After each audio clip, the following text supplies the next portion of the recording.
Om Namo Bhagavate Vasudevaya. I offer my humble obeisance unto the Supreme Personality of Godhead, Vasudeva. Narayanam Namaskrityam Naram Chaiva Narottamam Devim Saraswatim Vyasam Tato Jayam Udirayet. Before reciting Srimad Bhagvatam, which is the very means of conquest, one should offer respectful obeisance unto the Supreme Personality of Godhead, Narayana, unto Narayan Rishi, the supermost human being, unto Mother Saraswati, the goddess of learning, and unto Srila Vyasadeva, the author of Srimad Bhagavatam. Nashtaprayeshu abhadreshu nityam bhagavata sevaya bhagavati uttama shloke bhaktir bhavati naishtiki. By regular attendance in the classes on Srimad Bhagavatam and by rendering service unto the pure devotee, all that is troublesome to the heart is almost completely destroyed, and loving service unto the personality of Godhead, who is praised with transcendental songs, is established as an irrevocable fact. Guruve Gaurachandraya Radhikaya Tadalaye Krishnaya Krishna Bhaktaya Tadbhaktaya Namo Namaha.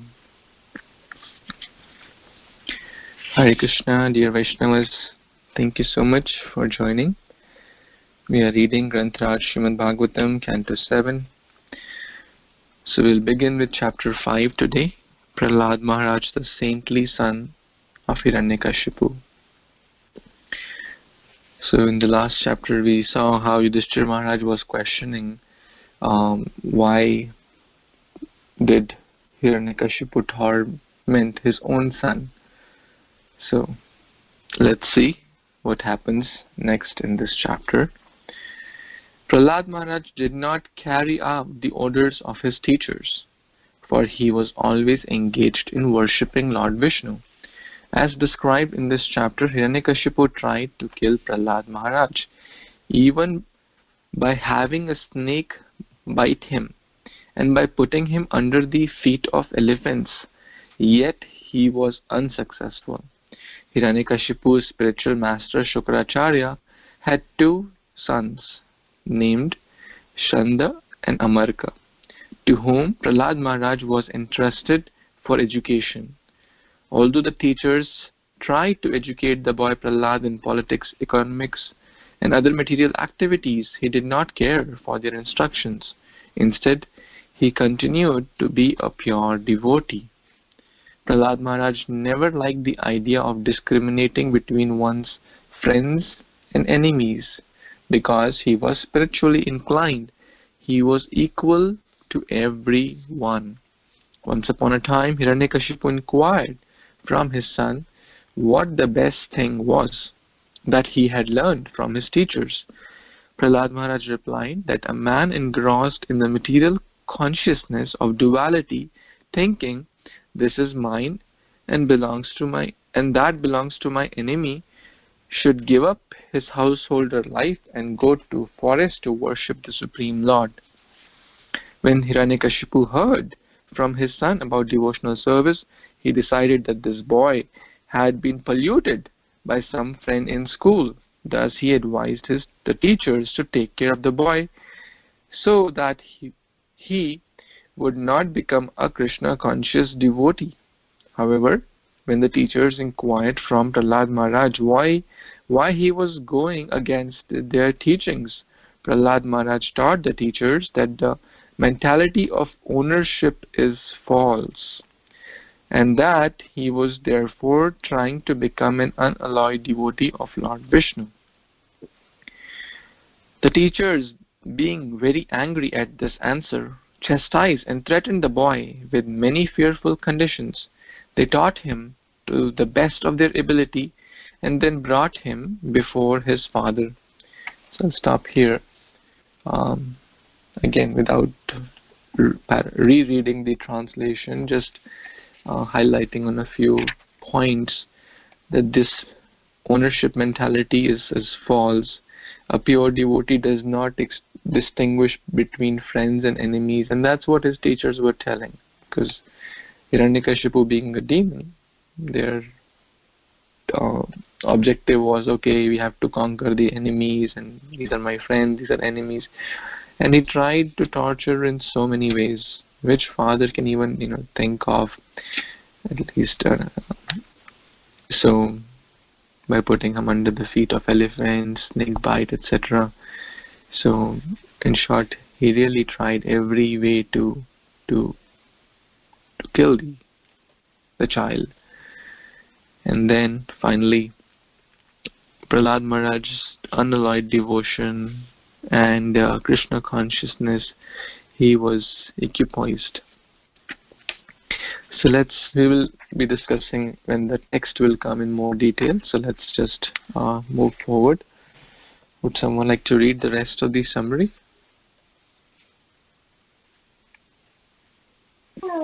Hare Krishna Prabhuji, I can read. Please. Hiranyakashipu, thank you Prabhuji. Hiranyakashipu affectionately took his son Prahlada on his lap and then inquired from him what the best thing was that he had learned from his teachers. As usual, Prahlad Maharaj began praising the 9 processes of devotional service such as Shravanam and Kirtanam. Thus the king of the demons, Hiranyakashipu, being extremely angry, chastised the teachers Sanda and Amarka for having wrongly trained Prahlad Maharaj. The so-called teachers informed the king that Prahlad Maharaj was automatically a devotee and did not listen to their instructions. When they proved themselves innocent, Hiranyakashipu inquired from Prahlada where he had learned Vishnu Bhakti.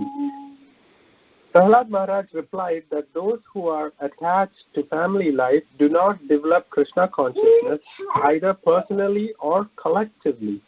Instead, they suffer repeated birth and death in the material world and continue simply chewing the chewed. Prahlada explained that the duty of every man is to take shelter of a pure devotee and thus become eligible to understand Krishna consciousness. Enraged at this answer, Hiranyakashipu threw Prahlad Maharaj from his lap. Since Prahlada was so treacherous that he had become a devotee of Vishnu, who had killed his uncle Hiranyaksha, Hiranyakashipu asked his assistant to kill him. The assistant of Hiranyakashipu struck Prahlad with sharp weapons, threw him under the feet of elephants, subjected him to hellish conditions, threw him from the peak of mountains, and tried to kill him in thousands of other ways, but they were unsuccessful. Hiranyakashipu, therefore, became increasingly afraid of his son Prahlad Maharaja and arrested him. The sons of Hiranyakashipu's spiritual master, Sukracharya, began teaching Prahlada in their own way. But Prahlad Maharaja did not accept this instruction. While the teachers were absent from the classroom, Prahlad Maharaja began to preach Krishna consciousness in the school, and by his instruction, all his class friends, the sons of demons, became devotees like him. Thank you, Prabhuji. This wonderful summary is telling us about the glories of Prahlad Maharaj and the level of Krishna consciousness he has. So we already read in the previous part that he was equipoised and he treated everybody same. And this part is telling us about his bhakti, about his understanding of the 9 limbs of bhakti, starting with Shravanam and Kirtanam. We know Shravanam, Kirtanam, Vishnu Smaranam, Padasevanam, Archanam, Vandanam, Dasyam, Sakyam, Atmanivedanam. So we learn all this from Prahlad Maharaj. So it is very exciting that we are going into this chapter and learning from this great exalted devotee Prahlad Maharaj. Dandhat Pranam Prabhuji, if you'd like to add or correct. Thank you, Prabhu. So we will jump into the verses, and this is really very, very important chapter, and we will see that how Srila Prabhupada is pouring his ecstasy by giving his wonderful purport. So very, very important chapter.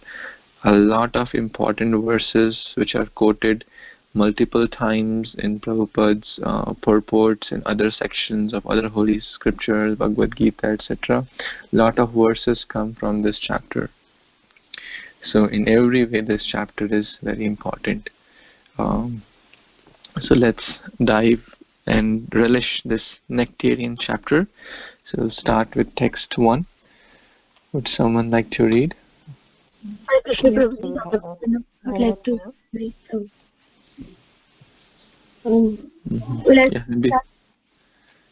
Yeah, you can read, and the other devotee can read the next verse.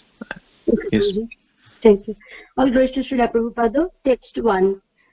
Sri Narada Uvacha Paurohitaya Bhagavan Vrataha Kabbayaha Kila Sure Sanda Amarka Sutau Tasya Daitya Raja Grana Grahantike. Translation and purport by His Divine Grace A.C. Bhaktivedanta Swami Prabhupada. Srila Prabhupada ki jai. The great saint Narada Muni said, the demons headed by Hiranyakashipu accepted Sukracharya as their priest for ritualistic ceremonies. Sukracharya's two sons, Sanda and Amarka, lived near Hiranyakashipu's palace. Purport. The beginning of the life story of Prahlada is recounted as follows. Sukracharya became the priest of the atheists, especially Hiranyakashipu, and thus his two sons, Sanda and Amarka, resided near Hiranyakashipu's residence. Sukracharya should not have become the priest of Hiranyakashipu because Hiranyakashipu and his followers were all atheists. A brahmana should become the priest of a person interested in the advancement of spiritual culture. The very name Sukracharya, however, indicates a person interested in obtaining benefits for his sons and descendants, regardless of how the money comes. A real brahmana would not become a priest for atheistic men. Here, my understanding is, Prabhuji, the brahmana, real brahmana, is only be the priest for a devotee family, but not for the atheist. That's what Prabhupada's purport says here, where Sukracharya is become the priest of Hiranyakashipu. Back to you, Prabhuji. Thank you. Thank you so much, Mataji. So the word Purohit means Parahit. This comes from Hit means beneficial. One who works for the benefit of others, actually, that's the literal meaning, is Purohit. But in this situation, Prabhupada is saying that Sukracharya should not have done that. Because a brahmana is very careful. He does not go to places, oh, I'll go to this place and because that person is rich and he will give me a good donation.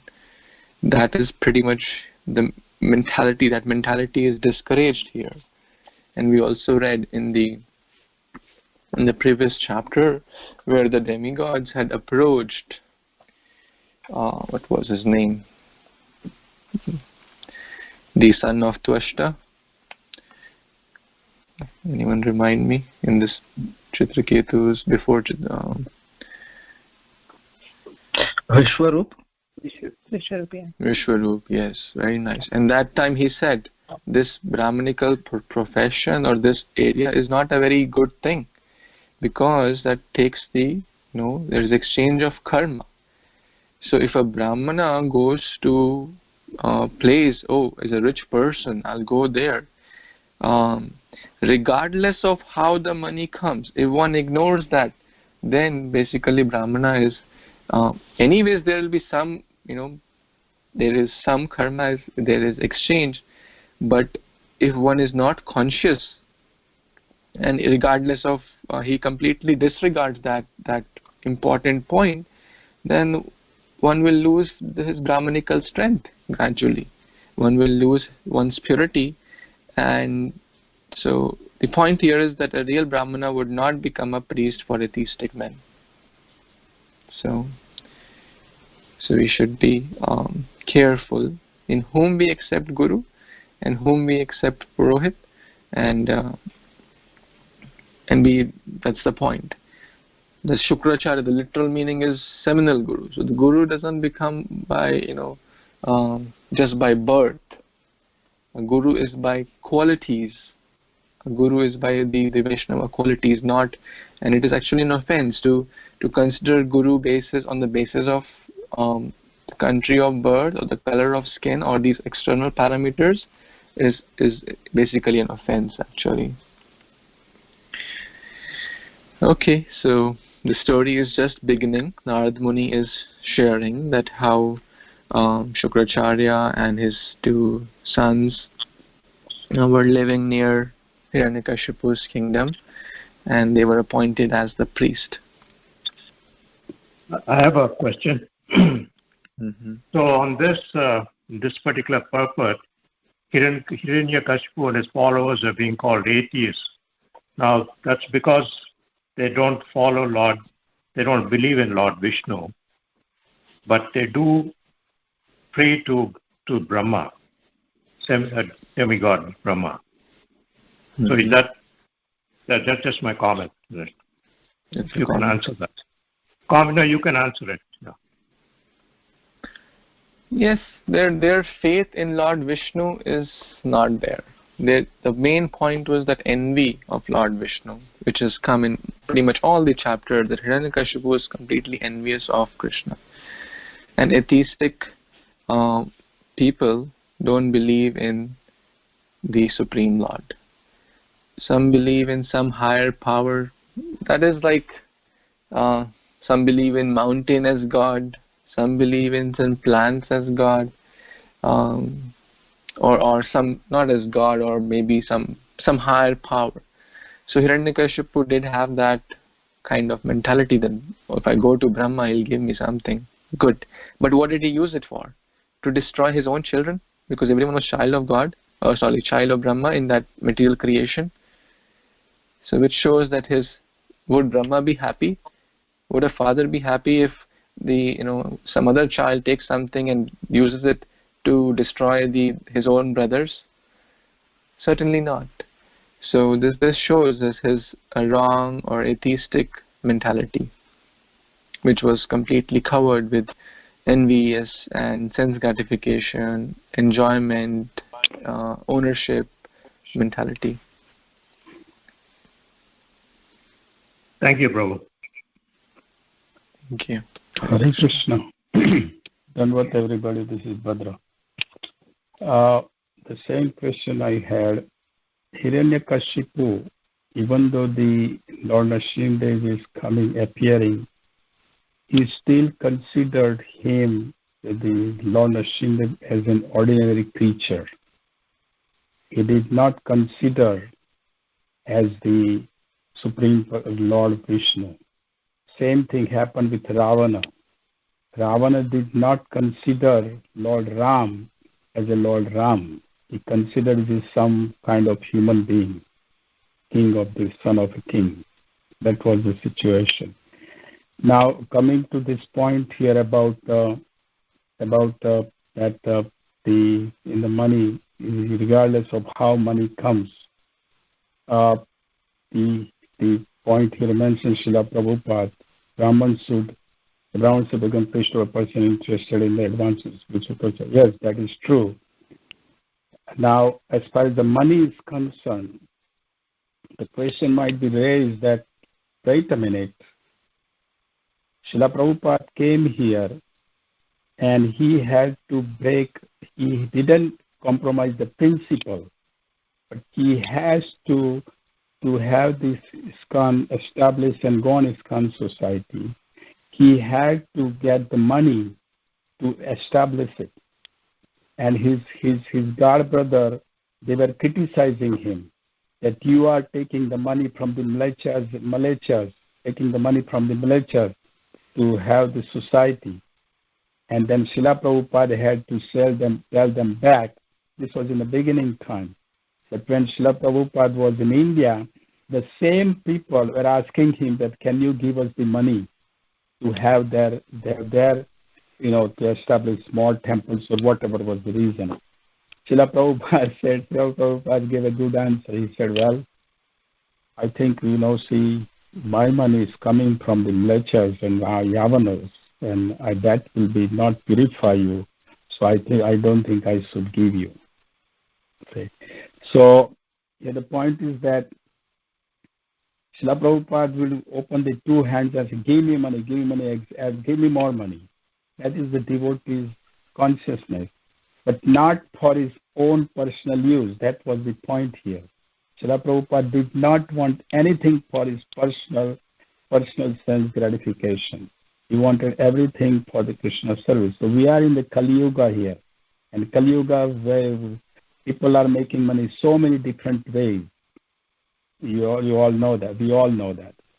So if the money someone gives, yes, but all the money, if you are giving in the service of the Lord, completely 100%, then we are not affected by it, because I'm just giving the Lakshmi, offering this Lakshmi at the feet of the Vishnu, because Lakshmi belongs to the feet of the Vishnu. So that is the point. We should keep that in mind. That's my understanding. Thank you, Prabhu.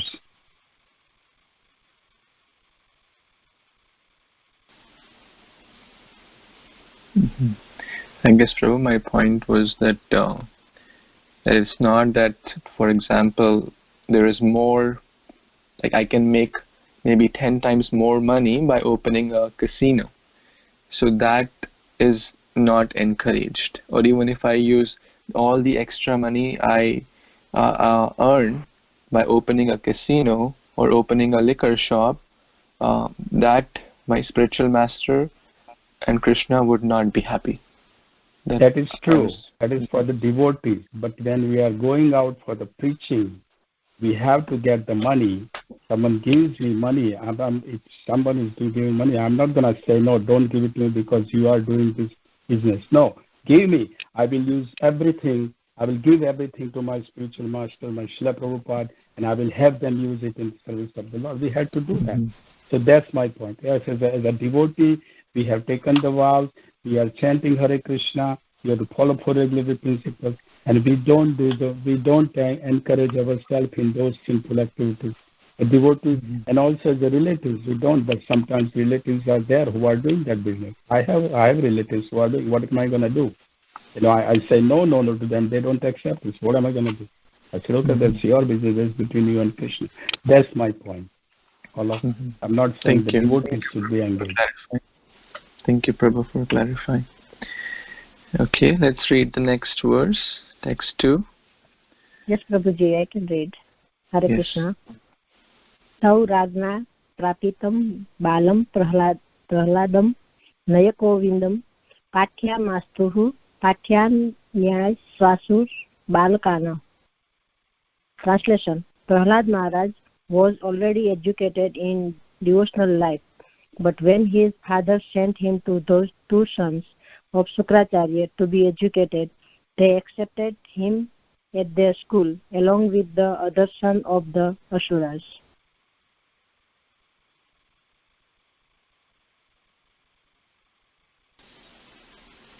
Thank you so much. I think this is very, very straightforward. That was the culture in the earlier time, to send the child to the teachers, and the teachers in the Gurukula would teach the children along with other. So pretty straightforward. Let's see what he learned there, or what happens in the Gurukul of Sanda and Amarka, who were the sons of Sukracharya. Someone like to read next verse? Hare Krishna Prabhu, Dandavat Pranam, text 3. Very good. Yattatra guruna proktam shushruve anupapatha cha na sadhu manasamene swaparasad grahashayam. Translation and purport by His Divine Grace A.C. Bhaktivedanta Swami Srila Prabhupada Ki Jai. Prahlada certainly heard and recited the topics of politics and economics taught by the teachers, but he understood that political philosophy involves considering someone a friend and someone else an enemy, and thus he did not like it. Politics involves purport, accepting one group of men as enemies and another group as friends. Everything in politics is based on this philosophy, and the entire world, especially at the present, is engrossed in it. The public is concerned with friendly countries and friendly groups, or enemy countries and enemy groups. But as stated in Bhagavad Gita, a learned person does not make distinction between enemies and friends. Devotees especially do not create friends and enemies. A devotee sees that everyone living being is part and parcel of Krishna. Mamayamsho jivaloke jivabhuta sanatana. Therefore, a devotee treats friends and enemies equally by trying to educate them both in Krishna consciousness. Of course, atheistic men do not follow the instructions of pure devotees, but instead consider a devotee their enemy. A devotee, however, never creates a situation of friendship and enemy. Although Prahlad Maharaj was obliged to hear the instructions of Sanda and Amarka, he did not like the philosophy of friends and enemies, which forms the basis of politics. He was not interested in this philosophy. So Prabhupada is wonderfully describing what is the underlying dividing principle. Why there is always a divide. A person can look at it from above and try to fix it, but the root cause is that one has to be a devotee. Everybody wants peace. I love peace, and hundreds of people have this kind of nameplate. One can gain votes based on, oh, we love peace, we are peace lovers. But what is real peace? Real peace is only achieved by a devotee, because a devotee does not see the division, but he sees this union based on the root, deep belief that we are all children of God. So Prahlad Maharaj, when he went, when he saw everybody as a friend, Suridam Sarva Bhutanam, as Krishna is a friend to everybody, Krishna is the best friend of everybody. Of course, devotee also inherits these kind of qualities. And Prahlad Maharaj, being the best of the devotees, he saw everyone as friend. There was no distinction in his eyes about, oh, this is my friend and this is my enemy, and because this one is enemy, so he's my friend. So such kind of partiality did not exist in his vision. But he treated everybody as a friend, and he would inspire everybody to become more Krishna consciousness. And just in previous text we read that Prahlad went to a demoniac school, and what did he do? He went to demoniac school led by Sanda and Amarka, and we see our devotees going to IITs and not really demoniac school, but any school. And what do? They start preaching. And who comes for prasadam and preaching? Everybody comes. People who may be left wing, right wing, Democrats, Republicans, whatever their criteria, from all walks of life, everybody is welcome. And Shubhavilas Prabhu did that in Rochester Institute. And another point is they will use all sorts of, like Bhadra Prabhu said, or everything that comes to them from Krishna, they will use it for this purpose. It's to make everybody a friend, to accept everybody as a friendly person. That is the real philosophy. Philosophy means love. Feel it love. So the basis of this discussions or this belief system and this way of living is based on the love of humanity. And like Bhadra Prabhu said, he sponsors so many Rath Yatras and really helps all devotees unite. One of the best service, and all the new people take prasadam. So this is a very good inspiration for all of us to think in this way. And topics of politics and economics were taught to Prahlad Maharaj, but he already understood the best of the philosophy. He understood the philosophy of economics and politics of the entire universe and the multiple universes, and that we only are united at the lotus feet of Krishna. Back to you, Prabhu. Thank you very much. Hare Krishna. Thank you so much, Mataji. Very nice. Any other comments or questions anyone has? Okay, let's read the next verse, text 4. Would someone like to read, please?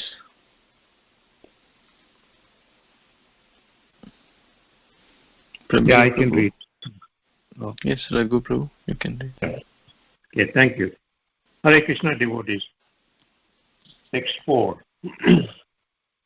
Eka Asura Rat Putram Ankam Aropya Pandava Apracha Katyatam Vatsa Manyate Sadhu Yad Bhavan. Translation and purport by Divine Grace A.C. Bhaktivedanta Swami Prabhupada, Jai Srila Prabhupada. Translation. My dear King Yudhishthira, once upon a time the king of the demons, Hiranyakashipu, took his son Prahlada on his lap and very affectionately inquired, my dear son, please let me know what you think is the best of all the subjects you have studied from your teachers. Purport. Hiranyakashipu did not ask his young son anything that would be very difficult for him to answer. Instead, he gave the boy a chance to speak plainly about whatever he thought might be best. Prahlad Maharaj, of course, being a perfect devotee, knew everything and could say what the best part of life is. In the Vedas, it is said, Yasmin Vignate Sarvam Evam Vignatam Bhavati. If one properly understands God, he can understand any subject matter very nicely. Sometimes we have to challenge big scientists and philosophers, but by the grace of Krishna, we emerge successful. It is impossible, practically speaking, for ordinary men to challenge scientists or philosophers concerning the genuine knowledge, but devotee can challenge them because the best of everything is known to a devotee by the grace of Krishna. As confirmed in Bhagavad Gita 10.11, Tesam even nuk matpattam aham ajnana jam tamha nasayami atma bhavasto yana tipina bhavasta. Krishna, who is situated in the core of everyone's heart as the super soul, dissipates all the ignorance from the heart of a devotee. As a special favor, he enlightens the devotee with all knowledge by putting before him the torch of light. Prahlad Maharaj, therefore, knew the best of knowledge, and when his father inquired from him, Prahlad gave him that knowledge. Prahlad Maharaj was able to solve the most difficult parts of problems because of his advanced Krishna consciousness. Therefore, he replied as follows. So this verse is talking about how Hiranyakashipu wanted to know what his son Prahlad Maharaj was learning in the school for demons. He took him on his lap and very gently inquired, very affectionately inquired from him, let me know what are the subjects you're learning in school and what are the teachers teaching you. So this is something that's common. We all do that with our children. When they are young, we like to see how they are progressing. So this is a normal thing. But so Hiranyakashipu did not ask him anything difficult, but Prahlad Maharaj knew everything because he's a perfect devotee of Lord Vishnu, and a perfect devotee has a wide range knowledge of topics, and he can even, as Sri Prabhupada mentions here, he can even challenge the scientists and philosophers who may not believe in the existence of the Supreme Lord. So, because Krishna is situated as Paramatma, Super Soul, in everyone's heart, he enlightens all the devotees with the knowledge. Back to you, Prabhu. Thank you. Please add more.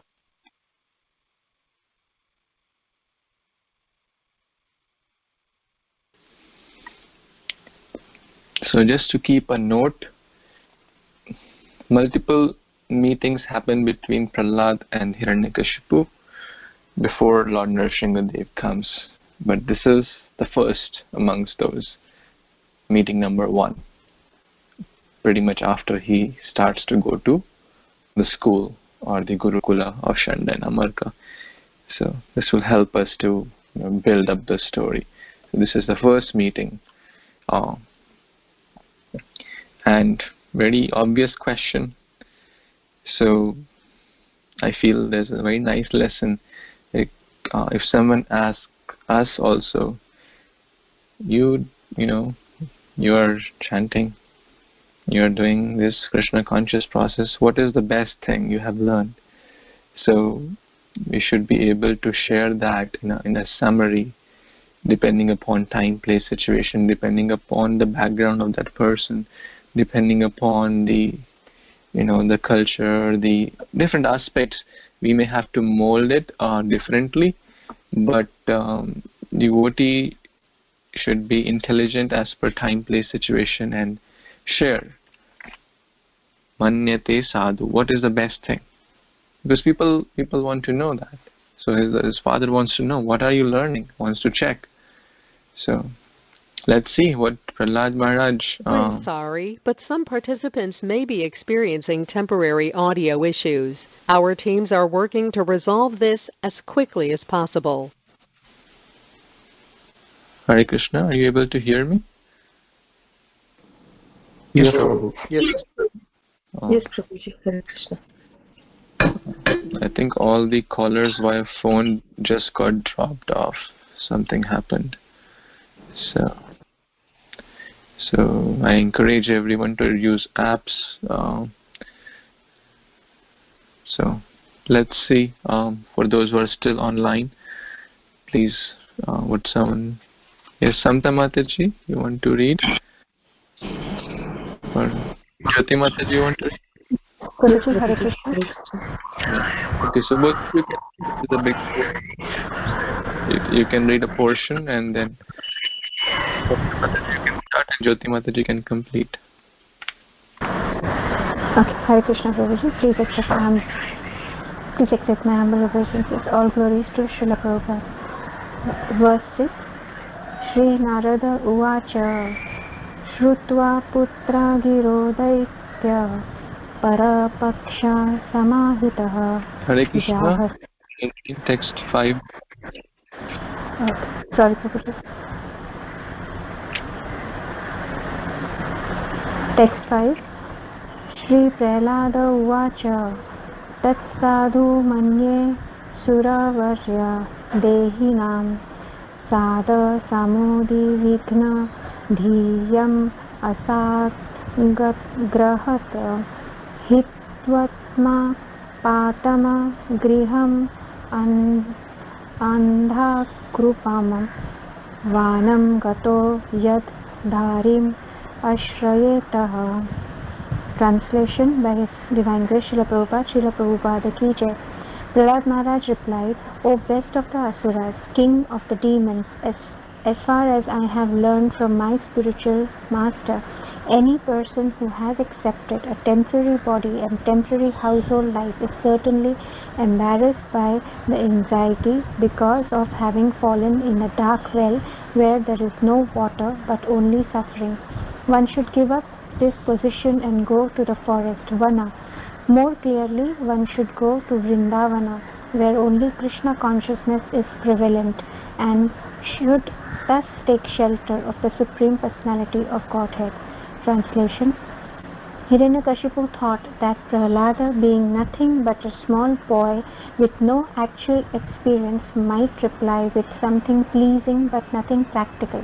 Prahlad Maharaj, however, being an exalted devotee, had acquired all the qualities of education. Yasyasthi bhaktaira bhagravati akinchana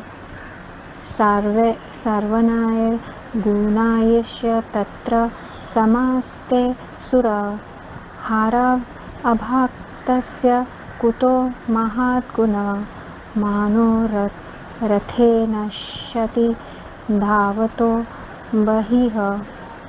One who has unflinching devotional faith in Krishna consistently manifests all the good qualities of Krishna and the demigods. However, he who has no devotion to the Supreme Personality of Godhead has no good qualification, because he is engaged in mental concoction in material existence, which is the external feature of the Lord.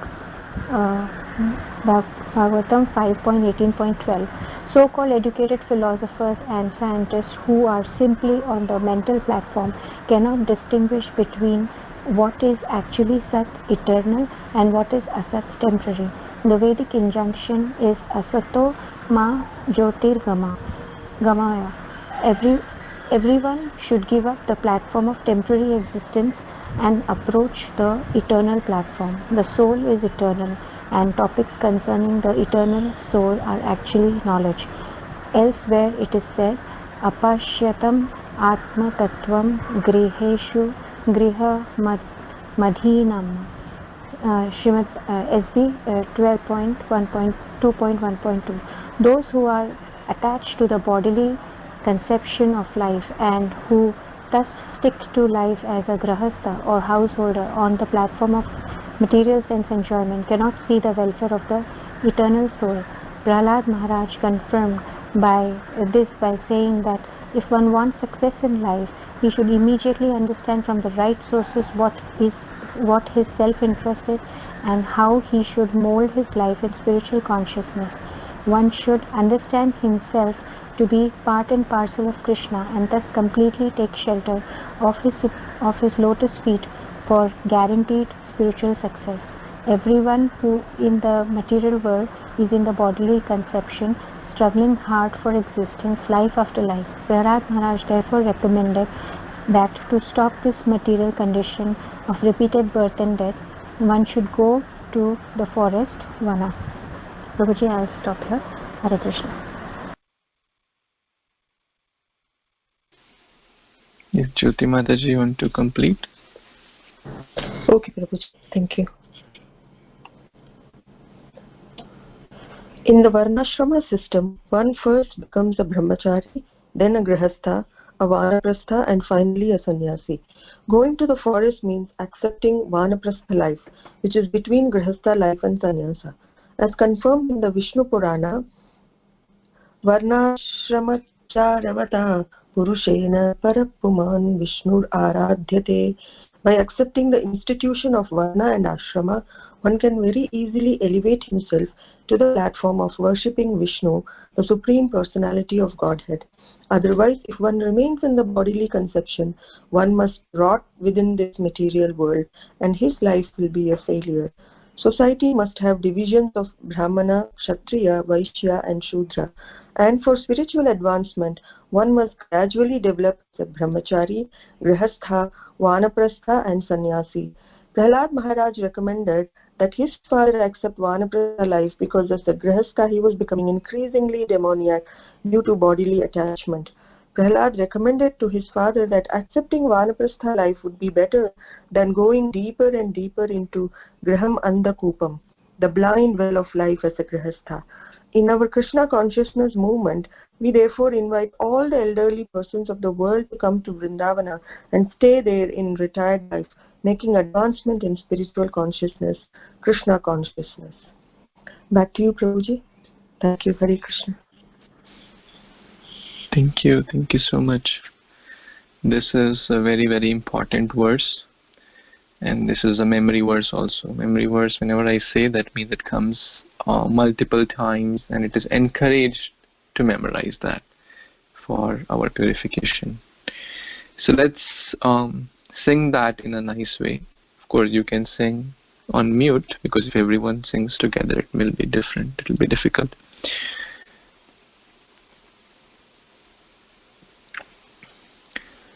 Shri Prahlada Uvacha Tat Sadhu Manye Asurvarya Dehinam sada samudvekna dhiyam asadgrihat hetvatmapatam griha andakupam vanam gato yadharim ashrayeta.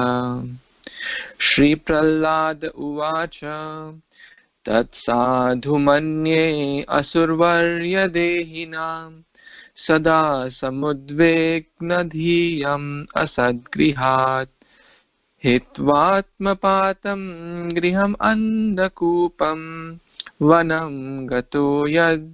Pleasure and enjoyment, and thus we are detached from that.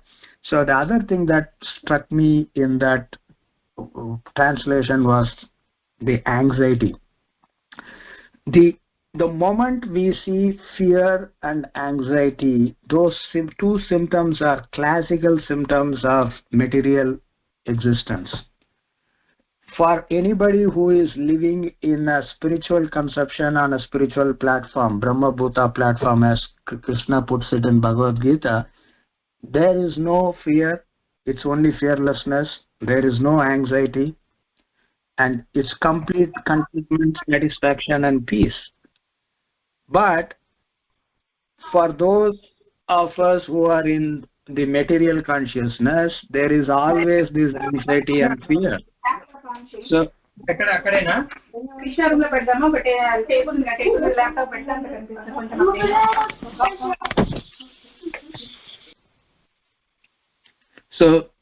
that is why we have this word Vaikunta. Vaikunta is used to denote the spiritual world, which means a place that is without anxiety.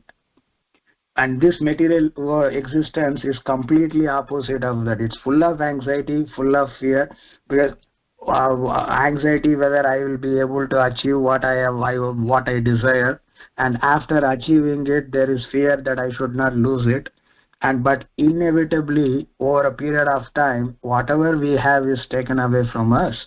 So that's why the soul existing in the material world is always filled with anxiety and fear, because it has gone through so many lifetimes and has experienced that. So it is a classic symptom, the anxiety and the fear. And the proper way of letting go of that fear and anxiety is to surrender and take shelter of the Supreme Lord and His guidance and instructions. Thank you, Prabhu. Thank you so much, Prabhuji. So, if anyone has more comments or questions on this verse, this very important verse, we can take that tomorrow. And also, I would encourage that everyone please try to memorize this verse. This is an important verse and not so difficult to memorize. And I assure that if we recite it like 15 times today, between today and tomorrow, 15-20 times, which only takes like 15 seconds to recite. So if you just spend if we recite multiple times during the day this verse, while cooking, while eating, while anywhere, we will be able to memorize between now and tomorrow's class. So please try. Grantraj Srimad Bhagvatam ki jai, Srila Prabhupada ki jai, Shri Prahlad Maharaj ki jai. Vancha kalpatarubhyascha kripasindhubhyascha patithanam pavanebhyo Vaishnavebhyo. Thank you so much. Hare Krishna. Hare Krishna.